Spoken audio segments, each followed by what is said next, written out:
Hello guys, welcome to my YouTube channel Geography Guru. Today we are going to discuss about class 10th SST Social Science Worksheet number 29. Today's worksheet is very interesting one and very important one. बहुत आसान है, बहुत interesting है और बहुत ज़्यादा important भी है. In this worksheet we are going to discuss about globalization, factors responsible for globalization and WTO, World Trade Organization. Let's begin. As it is visible on your screen, this is worksheet number 29. Subject social science. In social science economics chapter number 4th, that is globalization and Indian economy is going on.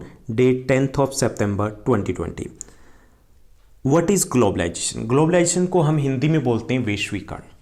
वैश्वीकरण है वो दो शब्दों से मिलकर बना है, विश्व जमा एकीकरण, यानी कि पूरे विश्व का एक हो जाना. In English, globalization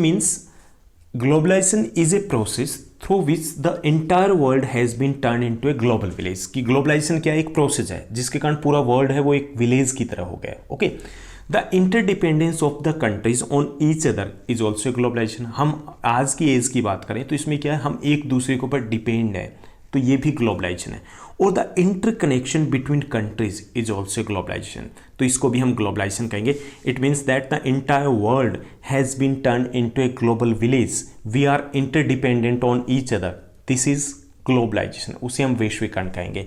अब हम घर बैठे हैं, यूएसए का कोई भी प्रोडक्ट यहाँ पे अवेलेबल है, यहाँ का प्रोडक्ट ऑस्ट्रेलिया में अवेलेबल है, तो हम एक मार्केट की तरह हो गए हैं. This is globalisation.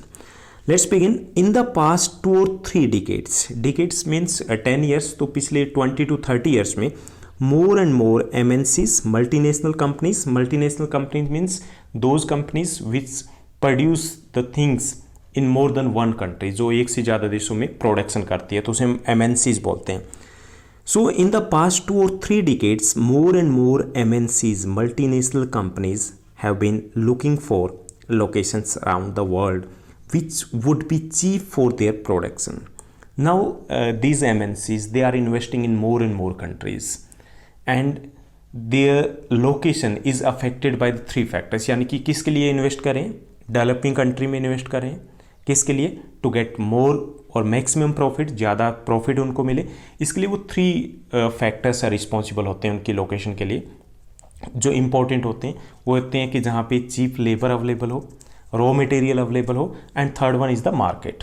So where the cheap labor, raw material and market is available, these multinational companies are investing there. वहाँ पे ये इन्वेस्टमेंट कर रही है. So foreign investment by MNCs in these countries has been rising up. Investment क्या होता है? Investment means when we invest the money to buy the machineries, to land, building etc. That is the investment. जो भी पैसा लगा रहे हैं हम बिल्डिंग को खरीदने में, मशीनों को खरीदने में. And when this investment is made by the multinational company, that is known as foreign investment. So multinational companies are investing in the developing countries. Developing countries वहाँ पे investment करिए. At the same time, foreign trade between countries has been increasing rapidly. On the other hand, foreign trade है वो भी काफ़ी बढ़ रहा है लास्ट 20 to 30 ईयर्स में.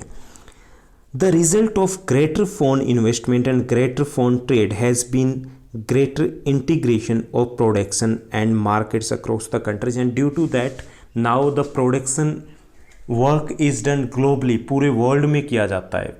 ऐसा कोई प्रोडक्ट नहीं है जो पूरी मार्केट को ध्यान में रख करके ना बनाया जाता हो. So due to the multinational companies, due to the increase in the foreign trade, the world is turning into a global village. यहाँ पे दोबारा से रिपीट की गई. ग्लोबलाइजेशन क्या है? Globalization is the process of rapid integration और interconnection between the countries. MNCs are playing a major role in the globalization process. Globalization process में एक बड़ा रोल है वो MNCs का, मल्टीनेशनल कंपनीज का है. इंडिया में as we have discuss in the last worksheet, Honda, Ford, Vivo, Oppo, Motorola, Nokia, all these are the multinational companies. Product company कहीं की है, बना कहीं रहा है और वो प्रोडक्ट सेल कहीं और हो रहा है. तो यही तो ग्लोबलाइजेशन है कि पूरे वर्ल्ड की मार्केट है वो एक मार्केट की तरह हो गई है. More and more goods and services, investments and technology are moving between countries. Now the goods services investment and technology they are moving across the countries, एक दूसरे देशों में लोग भी जा रहे हैं। Indian people are moving towards the America, Canada, Australia, New Zealand, UK, Germany etcetera, उन देशों की तरफ जा रहे हैं। तो लोगों का भी मूवमेंट है, टेक्नोलॉजी का भी मूवमेंट है, सर्विसेज का भी मूवमेंट है, गुड्स का भी मूवमेंट है। हम हर तरीके से एक दूसरे से इंटरकनेक्ट हो चुके हैं। Most regions of the world are in closer contact with each other than a few decades back. Beside these there has been movement of people between the countries nowadays. Movement भी लोगों का बढ़ा है, as we have discussed earlier. So here हमें समझना है कि globalisation क्या है। एक चीज़ हमने समझी कि globalization is a process through which the world has been turning into a global village. पूरा वर्ल्ड है वो एक वैश्विक गांव बन गया। और in other word we can say that globalization is a process of rapid integration और interconnection between the countries.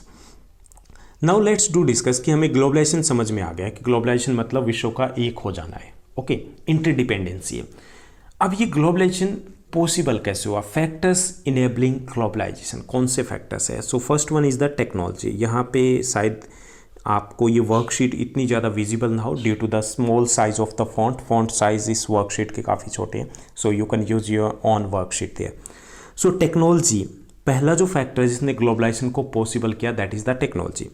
Rapid improvement in transportation technology, this has made much faster delivery of goods across long distances possible at lower cost. दो technology में दो change आए हैं, एक तो the improvement in the transportation system, second जो है वो improvement in the communication system. आप अलग अलग पॉइंट भी मेंशन कर सकते हो। So improvement in the transportation system also made globalization possible. पहले क्या होता था कि एक दूसरे से कनेक्ट नहीं हो पाते थे। Air service was available but it was too expensive, बहुत एक्सपेंसिव थी। And sea routes were taking too much time, वहाँ पे टाइम ज़्यादा लगता था। सो द ट्रेड और exchange of the things was limited था। But now due to the improvement in the transportation system, improvement in the transportation technology, now this service is available, air service is available cheaper, सस्ती हो गई है। And now easily we can exchange the things, import export करना easy हो गया। Second, rapid improvement in the information and communication system also enabled the globalisation. अब यहाँ देखिएगा, आप घर पे बैठे हो, अमेजन पे, फ्लिपकार्ट पे, ईबे पे ऑर्डर दिए जा रहे हो। Even we can order any product from the USA, China, Russia, Australia, New Zealand, हम ऑर्डर कर सकते हैं। यानी कि हम कनेक्ट हो गए एक दूसरे से। Who made it possible? Improvement in the communication technology, improvement in the internet services, वो सब कुछ इम्प्रूवमेंट हुआ, तो इसके कारण भी ग्लोबलाइजेशन हुआ है। Now we can check any time what is happening around the world, क्या हो रहा है हम 1 मिनट में चेक कर सकते हैं। So all this is made possible by the improvement in the communication technology, उसमें इम्प्रूवमेंट हुआ है। अब देखिए कि एक ही कंपनी है, उसके लिए पूरे वर्ल्ड में उसका बिजनेस है, उसको भी मेंटेन करना काफ़ी ईजी हो गया। सो यहाँ पे टेक्नोलॉजी है, that is the first factor that made globalisation enable all over the world. उसके बाद दूसरा जो फैक्टर है, यहाँ पे हम 2 फैक्टर पहले ही डिस्कस कर चुके हैं। तीसरा फैक्टर एमएनसीज हम लेंगे, multinational companies. We are not going to discuss again. Multinational companies also helped in the growth of the globalisation all of the world, कि मल्टीनेशनल कंपनीज है उन्होंने भी इसको पॉसिबल किया। एक और फैक्टर है वो है लिबरलाइजेशन। लिबरलाइजेशन क्या है? रिव्यूइंग ट्रेड बैरियर्स और restriction set by the government is known as liberalisation. इसे उदारीकरण बोलते हैं हिंदी में। लिबरलाइजेशन क्या है कि earlier Indian government impose trade barriers, जैसे ट्रेड बैरियर्स लगा दिए थे। ओके, ट्रेड बैरियर्स क्या होते हैं कि टैक्स बढ़ा दिया किसी वस्तु के ऊपर। ऐसे नहीं कहते थे कि आपका प्रोडक्ट नहीं आना चाहिए। फॉर एग्जांपल, हमें चाइना का यहाँ पे प्रोडक्ट आने से रोकना है, so we can impose the trade barriers and the one way is to increase the taxes, import duty हम बढ़ा देंगे। So Indian government impose the trade barriers in 1950 और 51, यानी कि after the independence Indian government impose the trade barriers. क्यों impose किए? To protect the Indian industries, भारतीय उद्योगों को प्रोटेक्ट करने के लिए, because at that time they were not in A developed condition, developed नहीं थे and they couldn't survive eight that time. अगर कंपटीशन होता, विदेशी कंपनियां उस वक्त रहती तो शायद वो ख़त्म हो जाती उस वक्त। So to protect the Indian companies at that time, Indian industries, Indian government imposed the trade barriers. But in 1991 में इंडियन गवर्नमेंट ने क्या किया कि they decided to remove these trade barriers, इनको रिमूव करने का डिसीजन लिया. अब यहाँ पे है कि फिर डिसीजन क्यों लिया. At that time Indian government felt that Indian factories, Indian companies should compete with the foreign companies, उनको compete करना चाहिए. In this way the quality will improve, quality improve होगी कंपटीशन होने से. Second, Indian companies also will get the benefit to do the trade with the other countries, यानी कि बाकी देशों के साथ व्यापार करने का भी मौका मिलेगा. तो इसलिए 1991 में इंडियन गवर्नमेंट ने इन ट्रेड बैरियर्स को हटा दिया था, दो कारणों से. First, Indian government felt that Indian companies और factories should compete with the foreign companies and it will improve the quality, quality को इम्प्रूव करेगा. Second, Indian companies will also get the chance to do the foreign trade, उनको भी विदेशों में व्यापार करने का मौका मिलेगा. तो इसलिए हमने 1991 में इनको हटा दिया. And the removal of these trade barriers is known as liberalization, इसको लिबरलाइजेशन कहते हैं. So liberalization also made globalization possible all over the world. अगर लिबरलाइजेशन नहीं होता तो ग्लोबलाइजेशन कैसे होता, कंपनीज आ ही नहीं पाती. ओके, तो ये थर्ड फैक्टर था. First, improvement in the transportation system. Second, improvement in the communication system. Third, liberalization. Fourth, role of multinational companies आप ऐड कर सकते हो. Next one is there WTO, यहाँ पे दिया गया. WTO also played crucial role in the growth of the globalization. Globalization को possible बनाने में WTO में भी एक रोल प्ले किया. WTO stands for world trade organization, is one such organization whose aim is to liberalize international trade. इसका main aim है international जो ट्रेड है उसको लिबरलाइज करना, international trade without any restriction, उसके लिए काम करता है. And WTO was establish in 1995 with that motive, इसी मोटिव के साथ इसको एस्टेब्लिश किया गया था. इसके फंक्शन क्या होते हैं, इसके जो फंक्शन है वो है establish the rules regarding the international trade. It set up the rules for the international trade के लिए रूल बनाता है. It also solves the trade disputes between the countries, अगर कोई ट्रेड डिस्प्यूट है उसको ये सॉर्ट आउट करता है. And it also work for the free trade movement के लिए भी काम करता है कि ट्रेड विदाउट द रिस्ट्रिक्शन. तो इसके फंक्शन है, एम और फंक्शन सेम ही है इसके. Though the WTO is suppose to allow free trade for all in practice, it is seen that the developed countries have unfairly retain trade barriers. हालांकि WTO suppose किया जाता है कि ये फ्री ट्रेड के लिए वर्क कर रहा है and this is working for equally for all the countries, but in practical it is not true. Practically it is taking the favour of the USA and the western countries का ये favour लेता है. तो यहाँ पे that too is a issue raise by the developing countries and under developed countries है, ये issues को रेज करें कि WTO is not working in a fair वे. तो ये था आज की हमारी worksheet. In this worksheet we try to understand globalization क्या है, ग्लोबलाइजेशन कैसे पॉसिबल हुआ. हालांकि इसको हमें अच्छे समझने के लिए it required near about 1 hour to 1 hour 30 minutes, लेकिन हमने थोड़ा सा इसको समझने की कोशिश की. Now let's move to the question answers. आज के हमारे क्वेश्चंस है वो आंसर से ज़्यादा लेंथी है. First question is there, most regions of the world are in close contact with each other than a few decades back. आज world के जो कंट्रीज है वो बहुत नज़दीक है अगर पीछे 20-30 सालों की बात करें उससे. Why and how do you think this has happened, ऐसा क्यों और कैसे हुआ. Most of the countries of the world are now in closer contact with each other than before. All this has been possible due to the technological development of the means of transport and communication, the arrival of the MNCs and the increase in foreign trade. यानी कि 3 कारणों से possible हुआ.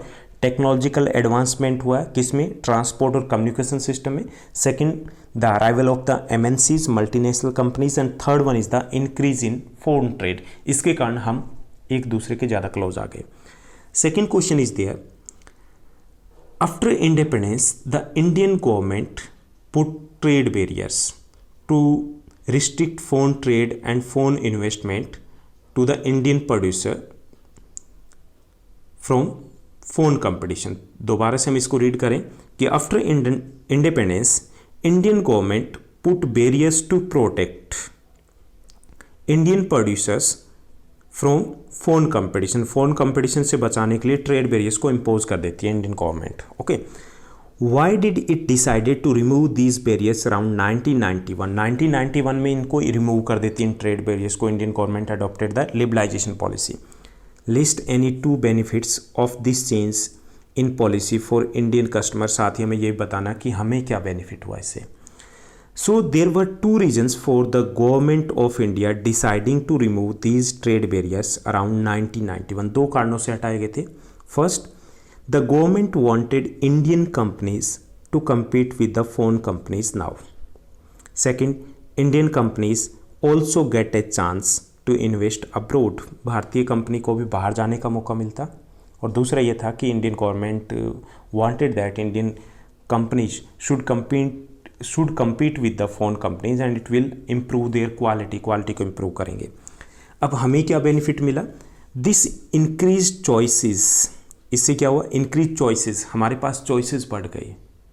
Market में product इतने आ गए, mobile phone लाने जाइए आपको 50 कंपनी दिखाई देगी। This increase the choices and quality for Indian customer. हमारे पास क्वालिटी भी बेटर हुई अब और चॉइसेस भी बढ़ी है। And also made goods cheaper, और चीज़ें, वस्तुएँ, प्रोडक्ट सस्ते भी हो गए। सो ये हमें बेनिफिट मिले। Third question is there, Vrinda, question को समझना ज़्यादा ज़रूरी है। Vrinda wants to get an important toy train which cost 300 rupees. एक इम्पोर्टेंट टॉय ट्रेन है जो 300 रुपीज़ की, उसको लेना चाहती Vrinda. A good quality toy train with same feature is available in India of 350 rupees. Indian toy train is also available there with the same or the better feature, but the cost is 350, 50 रुपये ज़्यादा इसकी cost है। The Indian government imposed 60% tax on important toys. Important toys हैं उनके ऊपर 60% tax impose कर देती है। इसका मतलब जो 300 का टॉय है वो अब 480 में मिलेगा। Okay, Which toy is Vrinda likely to buy now and why? अब वृंदा कौन सा टॉय खरीदेगी, क्यों और कैसे? How do you think this move will help Indian toy manufacturer?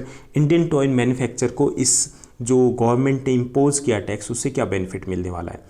So hopefully now Vrinda will buy Indian toy. Indian toy train को खरीदेगी as the important toy will cost 450, लगभग 480 के आसपास कॉस्ट होगी। And due to the imposition of 60% import duty by the government, अब वो महंगा है। On the other hand Indian toy train is not only cheap but also good in quality में भी बेटर है। तो अब कौन सा खरीदेगी Vrinda? Vrinda will buy Indian toy train because it is cheaper and better in quality. This move protect Indian toy makers from foreign competition and help in their growth. और Indian जो टॉय मेकर्स हैं उनको बेनिफिट मिलेगा कि phone competition से उनको protect करेंगे और उनकी ग्रोथ में हेल्प हो पाएगी। Fourth question is there, this is the last question of this worksheet. Gaurang is a youth. Question को समझिए। Gaurang is a youth who returns to his small village in Manipur after completing his education. अपने गाँव वापस चला जाता है। He finds that beautiful unique basket made by tribal are in huge demand in cities. वो ये देखता है कि जो बास्केट ट्राइबल पीपल बना रहे हैं उनकी बहुत डिमांड है सिटीज़ में। How do you think he use ICT to help his fellows of tribal community to start a profitable business of basket? आपको बताने का how do you think he can use ICT to help his fellows, कि वो ICT जो है उसको कैसे use कर सकता है इंफॉर्मेशन टेक्नोलॉजी को अपने फ्रेंड्स की हेल्प करने के लिए। तो Gaurang can launch an app. पहला स्टेप क्या कर सकता है? Gaurang can launch an app for profitable business of basket using ICT। पहला तो ये कि वो ऐप लॉन्च कर सकता है और वो लोग ऐप के थ्रू ऑर्डर दे पाएंगे। Secondly, he can also do his business for ecommerce with website like Flipkart, Amazon, Myntra etcetera. दूसरा ये कि वो बिजनेस ई-कॉमर्स वेबसाइट के साथ पार्टनरशिप के थ्रू भी कर सकता है, अमेज़न, मिंत्रा फ्लिपकार्ट एट्सेट्रा उनके साथ टाइप कर सकता है। Third step, he can also launch a website, वो एक वेबसाइट लॉन्च कर सकता है through which people can place orders for online basket के लिए वो ऑर्डर कर पाएंगे। तो ये 3 कदम उठा सकता है Gaurang using the ICT। So that's all in this worksheet. I hope that your study is going well. Thank you. Bye bye. Have a nice day.